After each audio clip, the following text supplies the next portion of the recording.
Yes, no. Oh, Hindi master le. Oh, you're great. 10 മണിക്ക് വരാമെന്ന് പറഞ്ഞിട്ട് കൃത്യമായി 9:55 എത്തി. Oh, it's perfectly all right. Please come in. Please. Take your seat. Please take your seat. Sit down. ഞാൻ കൃത്യനിഷ്ഠയുള്ള ഒരാളാണ്. ഇക്കാലത്ത് കൃത്യനിഷ്ഠയുള്ള ആൾക്കാരെ കാണുന്നത് വളരെ വിഷമമാണ്. എന്റെ അച്ഛനും വലിയ കൃത്യനിഷ്ഠയുള്ള ആളായിരുന്നു. ആ തോന്നി. ബ്ലഡിലുള്ളതാണ്. 10 ഗുണം 10 ഗുണം. സാർ, എന്റെ മോളുടെ ഹിന്ദി വളരെ വീക്കാണ്. നന്നായി നന്നായി, ഞാൻ പറഞ്ഞു കൊടുക്കാം. എന്റെ വല്യച്ഛൻ ഒരു ഉത്തർപ്രദേശുകാരനായിരുന്നു. ഒരു ഹിന്ദി ചുറ്റുപാടിലാണ് ഞാൻ വളർന്നത്. സാറിന് ആദ്യം കണ്ടപ്പോഴേ എനിക്ക് തോന്നി സാറിന് ഒരു നോർത്ത് ഇന്ത്യൻ കട്ട്.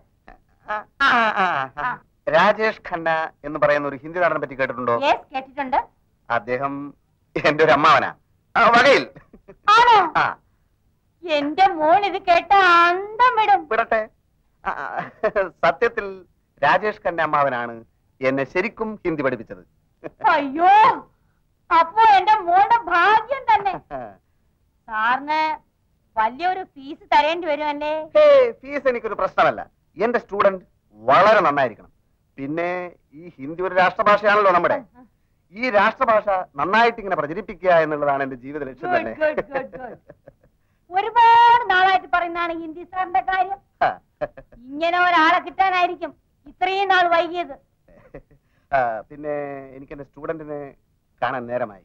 ഓ, 10 o'clock. കൃത്യനിഷ്ഠ. മോളെ മീനു, ഹിന്ദി മാസ്റ്റർ വന്നിരിക്കുന്നു. വേഗം ഒരു പുസ്തകം വാ. പിന്നെ രാജേഷ് ഖന്ന അമ്മാവന്റെ കാര്യം എന്റെ സ്റ്റുഡന്റിനോട് ഇപ്പൊ പറയണ്ട. കുട്ടി ഭയപ്പെടും. അത് നമുക്ക് പിന്നെ പറയാം.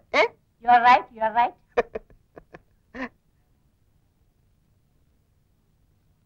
മീനു, ഇതാണ് ഹിന്ദി മാസ്റ്റർ രാജേഷ്. ഞാൻ സാറിന്റെ പേര് ചോദിക്കാൻ മറന്നുപോയി. ഭക്ത ഖന്ന. യെസ്, ഭക്ത ഖന്ന. അപ്പോ നമുക്ക് തുടങ്ങാം. പന്ന സാറേ. ഖന്ന.